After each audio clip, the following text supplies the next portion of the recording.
don't necessarily know much about it. I mean, I didn't know much about Studio One, did you? Yes, because I read books and I'm very, very clever, so I knew lots of things about it.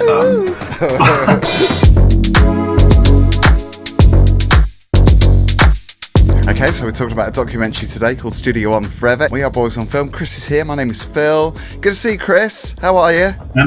I'm good. I'm still reading from the shock discovery that you're not a year older than me, which is what we were just talking about before you switched cameras on. Because clearly I still look 37. You do, and you've got a very bright light on your face now, which is proving that point quite nicely. The sun, it's just the sun. There's no artificial lighting involved. It's just the sun streaming through. Yeah, no filters. It's because I only drink water and I moisturise and I sleep for 17 hours a day. So I thought you were the perfect person to ask to review this with me, because you're fascinated by LGBT culture. It's all about dance music. It's about clubbing and that kind of feeling of euphoria and celebrating and feeling of belonging. Studio One Forever. Marc Saltarelli, who is the director, I think he's the co-producer as well. He and narrators who are involved, and lots of kind of famous faces, all talking about the history of this very historic venue, which, as we found out towards the end, is under threat. Well, we find out at the beginning as well, but at the end it kind of explains what happened to it more recently. Because I think it's taken quite a long time for this documentary to surface, because I think they started before COVID and then lockdown happened and it's only now surfacing. So it's taken a while to come out, but yeah, it's finally here. Yeah, I mean, look, I found it really interesting because it starts at the very beginning of the history of the building. You know, Los Angeles was Hollywood town, was studio town, obviously back in the 20s and 30s, and the building was built in the 20s as a studio west of Hollywood. Went through various different uses. It took until the mid 70s to finally open as a nightclub, and when it did, it was a real celeb hangout. You know, everyone used to go there from the whole of Hollywood. Everyone went there. Amazing place, but kind of became the Los Angeles equivalent of clubs like Studio 54 in New York, Paradise Garage, obviously slightly later, slightly more like Probe, which I think was in San Francisco, and the Saint in New York as well. Kind of became the kind of LA equivalent of those things, and never let go of its kind of celebrity magnet. You know, there were celebrities going there until it closed. But a really interesting period, obviously, for gay clubbing for us. I mean, obviously, I'm far too young to remember these times. You'll have been there, Phil, probably. But yeah, lifetime's over. The good times are over. But, really fascinating period, because opening just prior to the disco boom, lives through disco, lives through the massive high energy thing that happened in America originally and came over to Europe as well. And then all of that stops dead in its tracks due to the AIDS crisis, and their recovery or not as a venue, as a consequence of them having massive erosions to their audience. It makes a really interesting story, and I think as a documentary it sets all of that story out. Really good. It goes right back to the beginning of the history of the building. Really good. It carries on well beyond when the club closed in the mid 90s, and is a very full and very rounded documentary about a physical place which has this enormous importance to those who used it and those people who went there. Yeah, and I don't think it's just the fact that, celebrities went there. It could have been quite a starry documentary in the sense that it's just talking about famous people and how popular the nightclub was, because of course it was very successful. And there's an interesting point where somebody mentions the fact that this was running for 19 years, possibly longer than 19 years, and Studio 54 was like 3 or something. So when you compare the two, Studio 54 is that nightclub that everyone thinks about. Studio One, it's a very personal story for a lot of people. I wondered whether that would really relate to your average viewer like you and I, who are watching, that don't necessarily know much about it. I mean, I didn't know much about Studio One, did you? Yes, because I read books and I'm very, very clever, so I knew lots of things about it. I think you're right to touch on a really interesting point there, which is that it could very easily have been a slightly scandalous Daily Mail. Oh, look, all these celebrities went there and they took loads of drugs and it was really scandalous and exciting. But actually, I think what's different about this club to things like 54 and even Paradise Garage, perhaps, and all those other places, and the Saint, is that real people went there as well. Actually, it was a gay club for the community, and the community in Los Angeles happened to include lots of celebrities and famous people. Of course, it did, lots of high-profile people, but it clearly included lots of other people as well.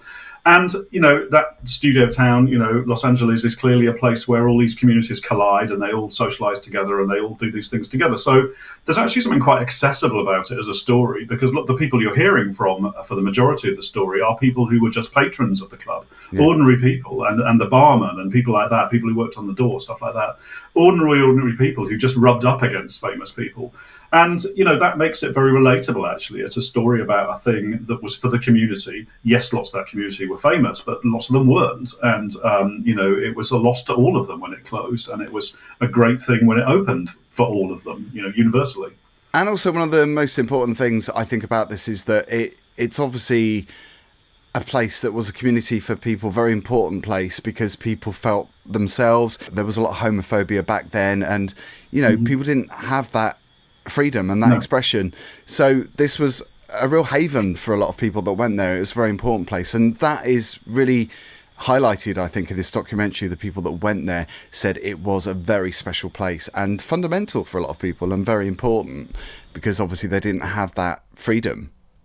I really like the little story of this thing called the backlot, which, when the film first started and you were seeing little people's titles, it said like backlot producer and stuff, and I was like, I wonder what that means, I wonder what that's all about. And it kind of emerged that over the history of the place over the 19 years, they realised they had this other space at the back, and there was a slight desire to have a sort of cabaret type offering as well as the club at the same time. So they used to run this backlot space behind or above, I think it might have been, which had some accessibility issues, which I don't think you could really deal with in the 21st century. But, there was this whole other side to it, which was a very sort of dine and dance and watch cabaret type stuff as well, that used to really attract the kind of the locals, and actually gave it a really diverse offering. You'd get people who of all sorts of ages going there. People weren't just going to get on the dance floor and get off their faces, much like you would today, Phil. They would be going for highbrow culture, like slander. I would. You'll see my lawyer. So, as a venue, it starts to offer all these things, and that's why it becomes a real kind of community asset. And I think that's one reason it's so important to the people who made the film, and so important to the people who were interviewed in the film. And they described the 80s as being the decade from hell in a lot of ways. Yeah. And there was a really touching moment. In fact, towards the end, it's really moving, I think, to hear these people talking about people they've lost. And they show one photograph, and it really hit home then when they said, there was like 100 people in this photograph. I think it was taken in 1980 or 1981. And they said that there were 2 people left from that 100-odd group. There were 2 people left that are still living today. And a lot of the people that are featured in this that talk about their experiences of the time back then, some of them, they look amazing now, these people. And they must be like in their 60s, mid-60s, a lot of the people. And they've really looked after themselves. But they do go into detail about the people they've lost that, they loved very much. And how, that decade was, very, very traumatic for a lot of people that were going through. Absolutely. I mean, somebody makes reference in the film to it being, it was the LGBT Holocaust, and it not to take away from the Holocaust, but, that is how history is going to remember that period, I think, for a lot of people. And you're right. It as a documentary, therefore, it brings up a load of really interesting things, which have been talked about before in other films like We Were Here and things like that, about survivor's guilt, about what it's like to live through that, what it's like to be on a dance floor one week with your friends, the next week to hear that they're sick, and the week after that to hear that they died. This is kind of unimaginable to people of our generation and the subsequent generations, and yet it was everyday life for people for a substantial number of years. To live in that, is all part of this documentary. How do you survive this? How do you memorialize that? And I think that's one of the really interesting things about this film that really got me thinking about the nature of memorial and what it is to remember people. What do you leave in the past? What do you kind of seek to remember? How do you remember things? And I think, on a personal level, I think the film is a really great testament to the club and the community and the people it supported and the people who went there. Some of the things that happen in the film, so they have a reunion party and they fight very hard to retain the physical fabric of the building and retain the building. They're things that I think are really interesting questions about heritage and memorial and those kind of things that I'm not sure I would respond personally in that way to those things, but it forces you to think about those things. What is the nature of remembering? Which I think it's a lot, for a documentary about a nightclub. Ostensibly, that's bringing a lot to the party. Absolutely, because they're obviously trying to save the nightclub because it's under threat from demolition, and they're wanting to renovate and build up on that area because this building had been neglected for so long. But then it was turned into a straight club, wasn't it? It was a straight club that was there now. So yeah. I mean, when you think about the history, and the importance of that for the community, it's understandable why people want to preserve that memory. But then I guess, like you said in a message earlier to me, you kind of have to have memories as they were and not kind of build on that so much now. I suppose the importance of that is validated. But yeah. I mean, for me, the film raises those questions. You will always go away and have your own personal view about the nature of memorial and the nature of remembrance. But what it's doing is that it brings all that out, and I sat there certainly thinking, okay, if there was a club and a place that was particularly special to me, how would I want that remembered? And on a personal level, some of these things, I mean, think about trade, Turnmills, that building was demolished and has been rebuilt as an office building and some retail. I thought of that, and I thought of Love Muscle as well. Love Muscle at the Fridge for me was very fundamental in my kind of clubbing era. These physical places, the beginning of that, were important to all of us. And I think, because of my day job, I'm particularly interested in the nature of physical spaces and what they mean for people and memories. But even I, as somebody whose job it is to build buildings, is interested in the idea that maybe some things have to remain in the past and some things are just better as memories. If somebody ever tries to take a bulldozer to heaven, it'll be really interesting to see what happens, because it's such a kind of fundamentally important place for London LGBT life. But is it right that it's forever preserved? I don't know. It's a really, really interesting question. It's definitely an interesting debate, isn't it? We had some great talking heads on this documentary as well. Melissa Rivers, the daughter of Joan Rivers, was talking about Joan Rivers being, really pivotal in that whole kind of AIDS awareness thing and fighting the cause for, obviously the people that were lost in that period in the 80s.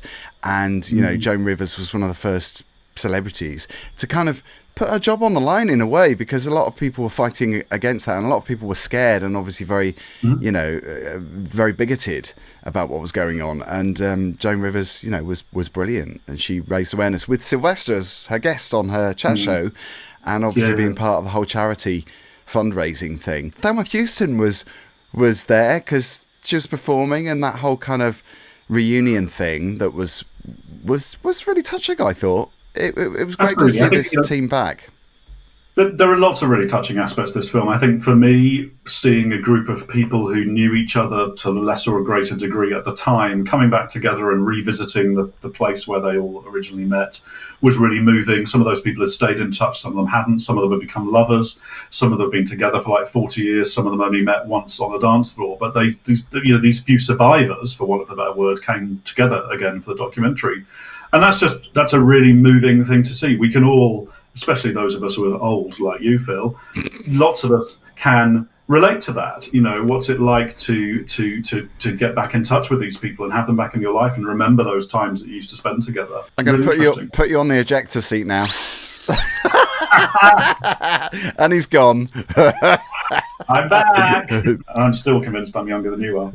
Anyway, I think that there are lots of really moving parts, but I think for me, the AIDS crisis is one of those things like the Holocaust that we can just never forget as a society. Oh yeah, so everything that can be done to memorialise the horror of the people that lived through that is important and vital for our community. And there are quite a big chunk of this film is about that, because that's a very big part of its history, and I think that's a really important thing to be happening. Absolutely. So Studio One forever. Star rating, Chris. Over to you first, as always.